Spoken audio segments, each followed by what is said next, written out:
السلام علیکم سامعین، 25 ذی الحجہ اور 14 جولائی ہے۔ خبر کا عنوان ہے ایک اور سیما ہندوستان آ گئی ہے۔ خبر تفصیل سے سنیے۔ سیما حیدر اور سچن کا معاملہ ابھی چل ہی رہا تھا کہ ایک دوسری سیما کا معاملہ سامنے آ گیا ہے۔ اس دوسرے معاملے میں ملک اور نام بدلا ہوا ہے۔ ذرائع کے مطابق لگ بھگ 2.5 مہینے پہلے 21 سال کی ساپلہ اختر چوری چھپے طریقے سے بنگلہ دیش سے بنگال کے سلیگوڑی علاقے میں پہنچ گئی اور خاموش طریقے سے اپنے پریمی کے ساتھ یہاں آ کر رہنے لگی۔ 2.5 مہینے بعد اس کو اندازہ ہوا کہ اس کا پریمی اس کو کسی نیپالی کے ہاتھ بیچنے کی تیاری کر رہا ہے۔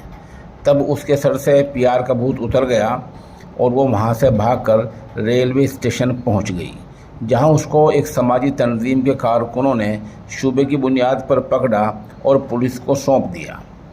2 دن پہلے پولیس نے اس کو ناجائز طریقے سے بنگلہ دیش سے ہندوستان میں گھسنے کے الزام میں گرفتار کیا ہے اور کل یعنی جمعرات کے دن عدالت میں پیش کر کے اس کو جیل بھیج دیا ہے۔ اب پولیس اس کے پریمی کی جگہ جگہ تلاش میں ہے۔ رپورٹ میں اس کا پریمی کا صاف نام ظاہر نہیں کیا گیا ہے۔